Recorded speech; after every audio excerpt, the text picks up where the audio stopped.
அனைவருக்கும் வணக்கம். நம்மளோட ஸ்ரீபக்தி சேனலில் இன்றைக்கி தை வெள்ளிக்கிழமை ஸ்பெஷலாக கட்டில் துர்கா பரமேஸ்வரி கோவில் தான் பார்க்க போகிறோம். இது சக்தி பீடத்தில் ரொம்ப முக்கியமான ஒரு கோவிலாகவே திகழ்கின்றது. இப்போ துர்கா பரமேஸ்வரி கோயிலுடைய மெயின் என்ட்ரன்ஸில் பிரம்மாண்டமான ஆர்ச் பார்க்குறோம். இதை தாண்டி தான் நம்ம கோயிலுக்குள்ளே போக போகிறோம். இந்த கோவில் மேங்களூர்லேருந்து 23 கிலோமீட்டர் தொலைவில் அமைந்துள்ளது. இந்த கோவில் மலை மேலே அமைஞ்சிருக்கு. இங்கே மலை மேலே போகிறதுக்கு நம்ம ஓன் கார்லேயும் போகலாம், பைக்லேயும் போகலாம். மங்களூர்லேருந்தே செப்பரேட் பஸ்ஸஸும் இந்த கோயிலுக்கு வச்சுருக்காங்க. அதுலேயும் நம்ம போகலாம். இந்த கோயிலுக்கே முன்னாடி பார்த்தோன்னா பிரம்மாண்டமாக கார் பார்க்கிங்கும் அமைச்சிருக்காங்க. ரொம்ப அதிகமாக கூட்டம் இந்த கோயிலில் எப்போவுமே இருந்துக்கிட்டே இருக்கும். இந்த கோவிலில் யக்ஷகணம் அப்படின்னு சொல்லக்கூடிய கோலா ஆட்ட நிகழ்ச்சி ரொம்ப சிறப்பாக நடக்கும். அங்கே யூஸ் பண்ணக்கூடிய பொம்மைகள் எல்லாம் இங்கே அடுக்கி வச்சுருக்காங்க. அது எல்லாத்தையுமே நம்ம பார்த்துட்டே இருக்கோம் இப்போது.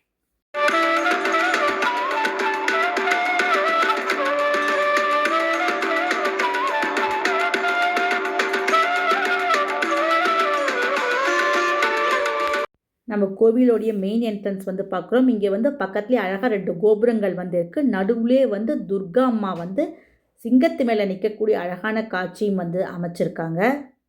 இந்த கோவிலில் அம்பாள் ஒரு லிங்க வடிவில் தான் முதல்ல காட்சி கொடுத்துருக்காங்க.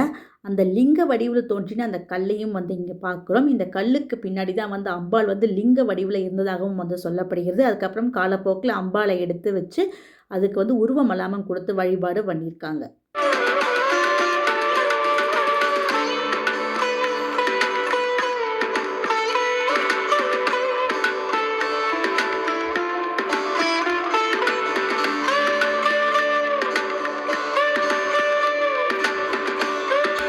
இந்த கோவிலில் மெயினாக அம்பாளை வேண்டிக்கிறதுக்கே பார்த்தோம் அப்படின்னா வெப்பநோய், ஏதாவது சூழால் ஏற்படக்கூடிய நோய்கள் தீரவும், குடும்ப தகராறு, சொத்து பிரச்சனைகள்லாம் தீரவும் இந்த கோயிலில் இருக்கக்கூடிய அம்பாளை எல்லோரும் வழிபடுறாங்க. ரொம்ப அற்புதமான சக்தி படைத்த ஒரு கோவில் தான் இன்றைக்கி பார்த்து கொண்டே இருக்கிறோம். இங்கே சுவாமிக்கு நம்ம பூஜைகள்லாம் பண்ணுறதுக்கோசம் பூஜை கவுண்டர் வச்சுருக்காங்க. இங்கேயே மல்லிகைப்பூ, தேங்காய், இளநீ எல்லாமே வச்சுருக்காங்க. இந்த சுவாமிக்கு மெயினாக இளநியால் அபிஷேகம் பண்ணுறது தான் ரொம்ப விசேஷமாகவே இருக்குது. இங்கே என்ன வேணாலும் நம்ம பணம் கட்டி இங்கே நம்ம பூஜா கவுண்டர்ஸ்லாம் வாங்கி அங்கே கொண்டு போய் மெயின் கோயில் கர்ப்பகிரகத்தில் கொடுக்கலாம்.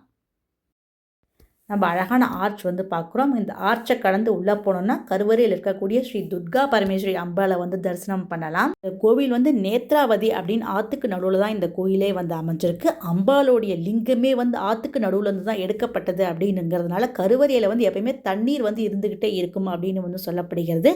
நேத்ராவதி ஆறையும் நம்ம இப்போ பார்த்துட்டு இருக்கோம். இங்கே அம்பாளை வேண்டிக்கிறதால நமக்கு நாகதோஷங்கள், கணவன் மனைவிக்குள்ளே இடையே இருக்கிற பிணக்குகள் எல்லாமே தீரும் அப்படின்னு சொல்லப்படுகிறது. ரொம்ப பிரம்மாண்டமான ஒரு மெயின் ஹாலையும் பார்க்குறோம்.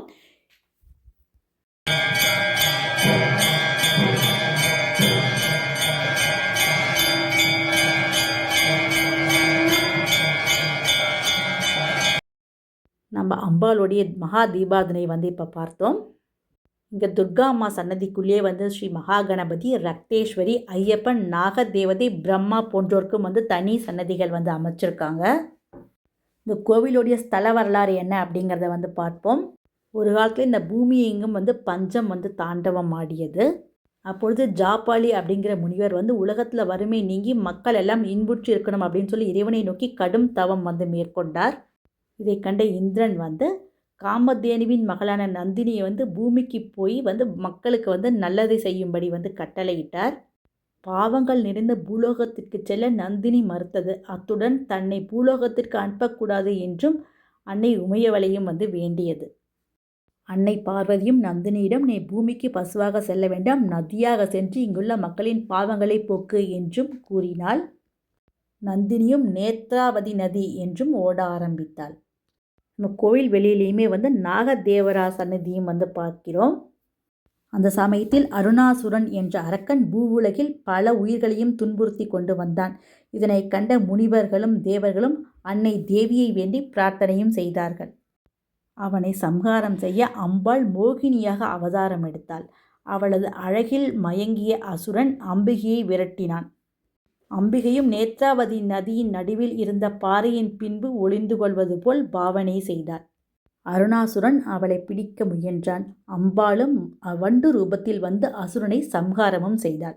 பின் உட்கர ரூபத்துடன் இருந்த ஸ்ரீ துர்கா பரமேஸ்வரியை தேவர்களும் முனிவர்களும் இளநீரால் அபிஷேகம் செய்து சாந்தப்படுத்தினர். உக்ரம் தணிந்த அம்பாளும் ஸ்ரீ துர்கா பரமேஸ்வரி நம்ம பார்த்து கொண்டிருந்த இந்த நேத்ராவதி நடுவில் தோன்றி வந்து துர்க்கையாக நமக்கு காட்சி கொடுத்தாள். கட்டில் என்றால் மடி. அம்பாள் நதியின் மடியில் தோன்றியதால் அவளுக்கு கட்டில் துர்கா என்றும் பெயர் ஏற்பட்டது. பின்பு காலப்போக்கில் கட்டில் எனவும் மாறியது. இந்த கோவில் மலை மேலே நம்ம வந்து போயிட்டே இருக்கோம். இங்கே வந்து நித்திய அன்னதானமும் நடந்துட்டுருக்கு. இங்கேயே வந்து கோசாலையும் அமைச்சிருக்காங்க. பக்கத்துலேயே வந்து யானைக்குமே வந்து தனியான இடமும் வந்து அமைச்சிருக்காங்க. ரொம்ப பிரம்மாண்டமான கோவில் தான். இன்றைக்கி நம்மளுடைய ஸ்ரீபக்தி சேனல்லையே நம்ம வந்து பார்த்து கொண்டே இருக்கிறோம். இங்கே அழகாக வந்து யானையும் வந்து நிற்கிறதையும் வந்து பார்க்கிறோம்.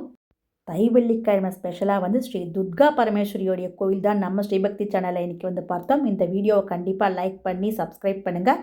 உங்கள் ஃபேமிலி அண்ட் ஃப்ரெண்ட்ஸ்க்கு வந்து ஷேர் பண்ணுங்கள். இந்த வீடியோ பார்த்த அனைவருக்கும் மிக்க நன்றி.